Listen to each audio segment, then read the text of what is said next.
From the first moment humanity was formed from the clay of moist earth to the moment of our return to its dusty roots, we are sons and daughters of God-breathed soil. Soil comes to life, meaning and purpose from the dirt, significance wrapped in these earthen vessels. Since our early human mandate to care for this earth, we found ourselves in the garden to work the soil, to partner with God in coercing new life from it, to admire the wonder of a seed breaking free from its protective home, to draw nourishment from the soil by spreading its roots, hungry for life, seeking the warmth of light and sun by spreading its leafy branches so that it could capture it all. Born in the soil, birthed from the dirt, life from the ground, like the dirt and earth and water that's been condensed into clay to become the unshaped vessels in the potter's hand. Thus, when humankind was given its first name, Adam, meaning earth, and Eve, meaning to breathe. Therefore, humans, it's earth that breathes, soil that breathes. It was about soil that Jesus tells the story.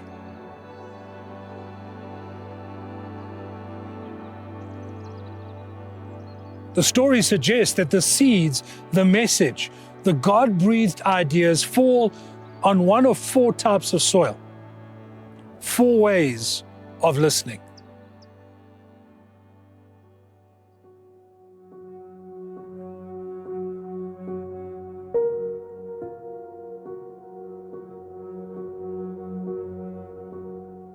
The footpath, the everyday roots and rhythms of our lives, the God-breathed seeds that fall on the well-worn, trampled grooves of our blocked-out calendars, those hardened habits and ways of thinking, and then it gets grasped away by all the other things, the distractions that come, the disruptions that enter our lives.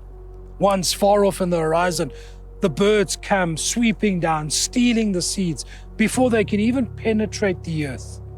The business and traffic of our lives trample and stomp on the seeds that have been generously provided by the farmer.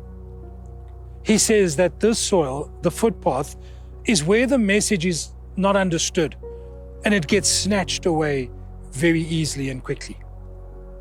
So what's keeping you from being here, from being present to this moment and the messages that are coming to you?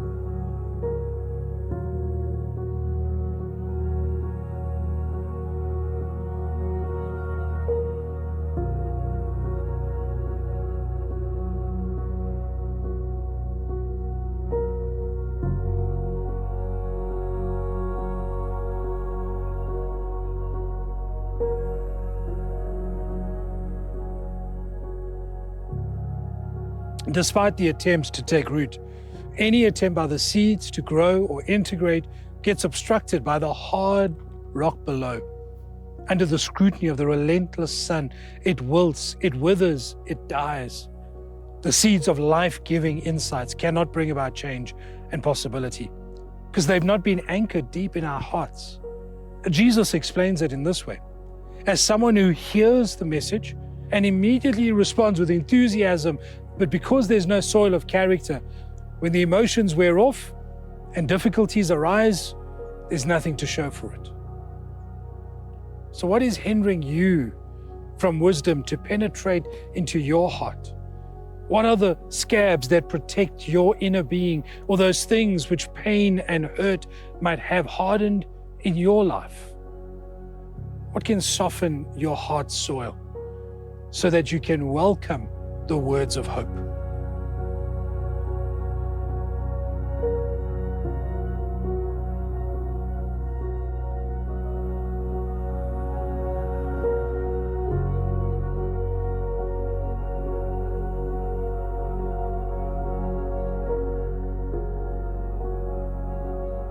The seeds of the third soil fall among the things that can harm us, challenge us, or even enrapture us with false promises. Things that cause tension and worry, or grows pride and harmful ambition. where the tender plants born from inspired insights gets choked by the other things in our lives? Jesus explains it in this way.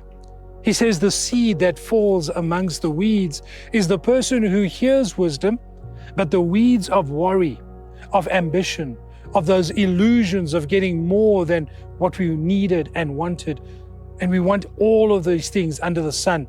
Those things, they strangle what was heard and nothing comes of it. So let me ask you, what's competing for your attention? What's the difficult change that you've been delaying to make? What old idea do you need to let go of so that you can make room for the new?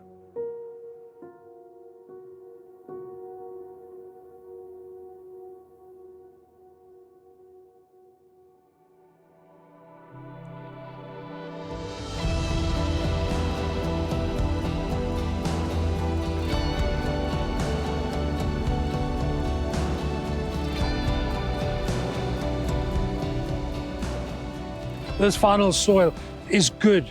It's yielding crops beyond their wildest and most audacious dreams. The soil is welcoming, it's prepared, it's ready to receive wisdom. It gets tended to, and it's ready to produce much fruit. Jesus explains that the seed that was cast into the good earth is the person who hears and then takes it in and then produces a harvest that is beyond their imagination. What would you need to do to listen in this way? How can you open up your heart to welcome the insights? Be challenged to grow. Take action to apply the lessons that have been learned, and then to be fully present and engaged with the seeds that have been generously provided. Jesus puts it in this way. In Matthew 13, he says, anyone with ears to hear should listen and then understand. So can I ask you, how are you listening?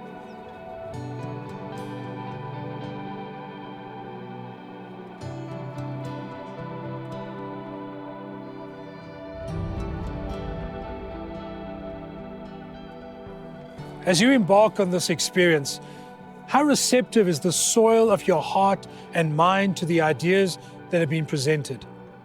Is this event just another slot on the calendar in the footpath or road of your busy life?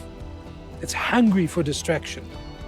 Or do you realize that with all the content and information overload in our world today, the chances are that it might remain shallow or superficial, that you might miss the challenge or hard work to till the soil? Or maybe there are so many things that are urgent that you miss out on what should be important. Or are you ready?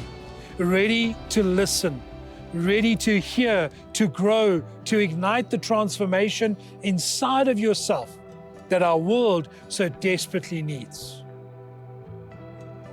Can you recognize the soil of your heart? What can you do right now if you need to change that? And so one final time, how are you listening?